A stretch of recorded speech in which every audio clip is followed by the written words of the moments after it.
Stadium. Well, Kerry stand at the edge of football history tomorrow when they bid for 5 All-Ireland titles in succession. And that, as you know, is an achievement unparalleled in the history of Gaelic football. The publicity all emanated from Kerry for obvious reasons. And nobody bothered very much about Offaly, that's putting it mildly. It looked as if this was just a coronation in which you head over the better and get back to Kerry and celebrate. In fact, they're as near a professional side as you can get, I suppose, in Gaelic football. They are by far the nearest we've ever come professionalism. I mean, they train in Killarney and they have, whenever Kerry want money, they can get it. They got £100,000 to go to Australia. You know, if they wanted $250,000 to go to Honolulu, they get it. Every bit of our training in 82 was geared towards the All-Ireland. It was all about Kerry. We were getting ready for Kerry all the time. Everybody thinks Offaly is a very flat county. I think all the players thought that too. We discovered a field out in Road, and there's no better place to go if you want to train Offaly footballers than to Road. So we were training in Road on the hill. We said we do a gallop up the hill. We done a couple of gallops up the hill, and I done everything the boys done. I was 36 years of age. I was never as fit in my life as I was then, and I can only imagine what the other guys were like. But what about this great Kerry team playing against them? Well, they have to be beaten. Do you think you'll beat them? Yes. We believed in ourselves that time. We believed we could beat Kerry. We were being written off, and that was an extra sting. You know, you say, well, we'll show them. We'll show them. No doubt, Father, you don't agree that Offaly have no chance. Well, Mick, we wouldn't be going if we thought we had no chance. It was that in their face. It was, the Offaly team were insane themselves to even think they were going to win this game, sort of attitude, you know? It was mad. But like in Kerry, the noise in Kerry had been dialed up to 11 at this stage now. I mean, you had the 5 in a row song, you had plates, mugs, t-shirts, scarves. And it's 5 in a row, 5 in a row. It's hard to believe we've got 5 in a row. Enthusiasm this year ranges through all age groups from the youngest upwards because they expect to be celebrating the record 5 in a row. We entered the pitch through the Hogan stand. I was dragging my bag behind my back, and this woman was trying to sell me a 5 in a row scarf. She actually put it around my neck, and the music was playing in the background. The 5 in a row song was there, so I had to give it back to her and said I better go in here and tag out. Dies Maria agus Kate Fáilte Road, Quick Pork and Croaky Garlawn at Tlihi Canish, Pella Nahairn. Well, this is the day that Kerry can make football history. Kerry clearly imagined themselves as champions again. And there is a thing, though, that happens. If you look outside sport and look at empires and the way empires work, nobody thought the Roman Empire would come to an end when it was building its colosseums and was moving through the centuries of its success. Similarly, the Byzantium Empire, nobody thought that would collapse. The Ottoman Empire, the British Empire, and they all crumble eventually. And every football team that enjoys success loses eventually.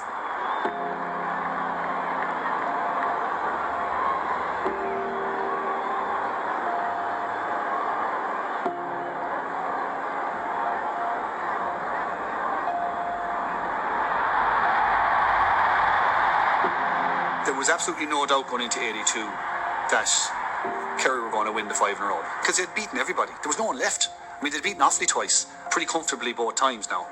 So who's going to stop them? Kerry had nearly built up an invincibility about themselves at this stage because they had such a range of players that were capable of winning a game, whether it was like the full forward line, like John Egan could win a game on his own, Bomber Liston, Mikey Sheehy, then you had Ogie Moore, Gerard Power, Pat Spillane. So any one of those players was capable of just putting in a show. And really all you needed was one of them or two of them to play on any given day, and that was it.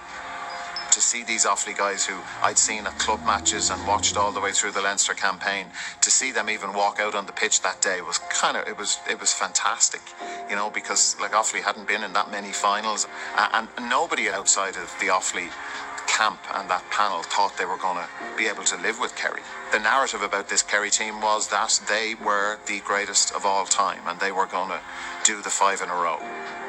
Well, I wouldn't think that many Offaly people outside of the team believed we would win. They hoped we would win. But I think inside the camp, We had arrived at a stage where we believed we could win, and that was built up over a whole year. The game is on. Tomas Connor, the first to get it for Offaly. This is Torrick Dunn for Offaly. John Guinan for Offaly, but knocks it down to Shawnee Walsh. We took the game to Kerry. The view was, do you know what? Attack is the best form of defence. If they're going to beat us, let's go down fighting. And if we retreat, as we had done the previous year, retreat into our shell and try and contain them, it didn't work, and it probably won't work this time. Liam Currams with it, and carrying it. Still Liam Currams. A shot that's high, and this one is over the bar. The first score of the game. One of the big things in the first half was that all the half back line scored. In its own way, it was a defiant gesture, and it would have given us all a lift, because Liam was a superb athlete, but he wasn't the most accurate. And I don't remember him ever scoring another point for Offaly. When he broke up the field that day and stuck it over the bar, man, we're on a roll here. We're on a roll, and the most inaccurate kicker we have in the field scores a point. We're flying. Out now to Pat Fitzgerald running up for the ball. Fitzgerald is shot by Fitzgerald. A lovely point. Oh, a lovely point from a very nicely placed pass, and Pat from the defence running up and sending that one over. We were very highly motivated, very grounded, very cool, believed what we were going to do, but very ready, willing and able to tear into Kerry. Tom Spillane shaking off his opposite number. It's high, and it's over the bar. The equaliser. Tom Spillane breaking away. Tom Spillane was a very young fella at the time, but he was also very fast, which didn't suit me. I remember saying it to one of the lads after about 20 minutes. He was after getting 2 points, and I was in a little bit of bother. I knew he was too fast for me, So I said, I'm going to have to get a score. So I said, the next ball you get, give it to me if you can. And now Pat Fitzgerald away with it to Sean Lowry. Sean, toe to hand. And a great shot there by Sean Lowry, coming up from well inside his own half. I remember turning round, and Tom Spillane was getting a tongue wagging from one of the lads. So that suited me grand, And Kerry were never confronted with that. Everyone always were containing Kerry. They never went at them, So we had that plan too, that we'd go at them if we got a chance. I notice Matt Connor has moved outfield. Connor is dummy. Still a dummy. And another dummy. He's shot, and it's over the bar. What a lovely piece of play there by Matt Connor. It's hard to describe how good Matt was. He just turned out to be a genius. There's no other word for it. I mean, everything he did was incomparable with what most other players in Ireland could do at the time. He was an incredible free taker, first of all. He had nerves of steel. Well, we were always sure of doing something special for Matt. When you have a player like Matt there, it gives you great power. The way Matt was asked to play was to come out the field, bring John O'Keefe with you, make space for Mooney and Brendan Lowry in behind. And that was a lot to ask, a player of Matt's calibre, because he was essentially almost being asked to be a kind of a decoy.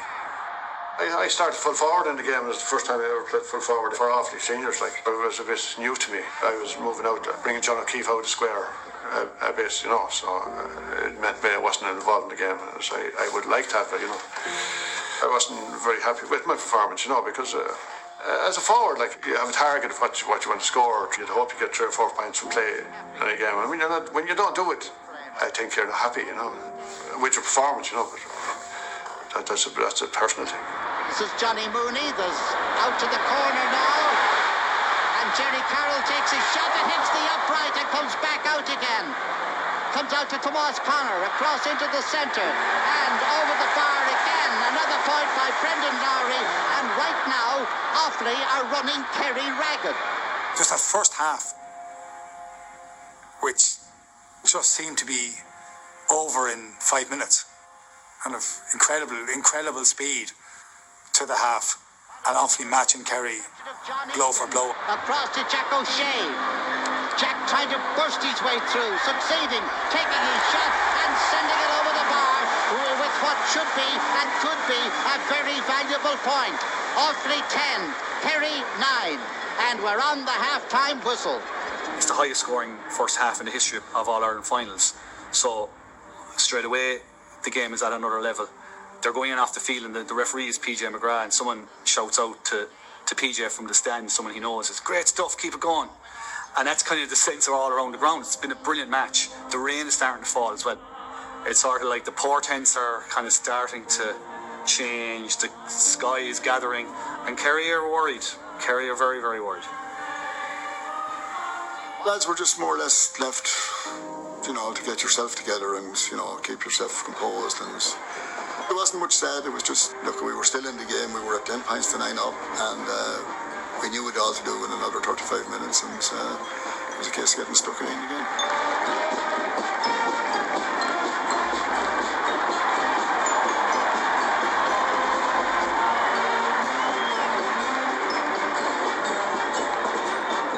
In the Offaly dressing room, it was kind of like, I told you this was how it was going to be, and just to hold it steady, just go out now and kind of finish the job, But it was a hell of a job ahead of them. The reality of it as well was that although Offaly were ahead, they were only ahead by 1, and they had played the best football of their entire time under McGee, and they had still only got them a point ahead of Kerry, who weren't playing great. So you're thinking, if you're in the Offaly dressing room, you're thinking, well, if Kerry up this by 10 or 15%, where are we going to be?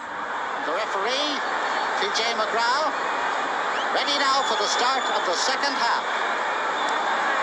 Away we go. Usually Kerry got a goal in the second half. Halfway through the second half, Kerry would get a goal, and then they'd put on a few points, and then they were gone. But they never went out of sight. They were always within shooting distance. In towards the goal mouth. Liam Connor. Ball knocked away from him. Bomber Liston. Pat Spillane. Pat takes a shot in his first kick of the game. It's over the bar. A point for Pat Spillane and a point for Kerry.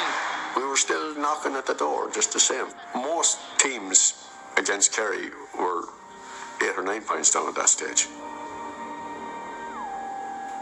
If you look back at the records, they had wiped out teams at that stage. And this is John Egan. John Egan is shot in towards the goal, and it's saved by Martin Furlong, and it's gone off Martin out over the end line. A couple of things happened early in the second half. The first thing that happened was a statement of intent from Kerry. They scored the first 2 points in the second half, so they went ahead. Next thing, Matt Connor missed a free in front of the goals, which was kind of a whoa moment, It was kind of like everything's going fine. Now Kerry are starting to motor, and that sense of inevitability about Kerry winning the 5 in a row is absolutely back again. Not that it had gone away, but it was very much back again, that Offaly aren't going to be able to hold the tide back for the whole of this game. That's Pat Spillane.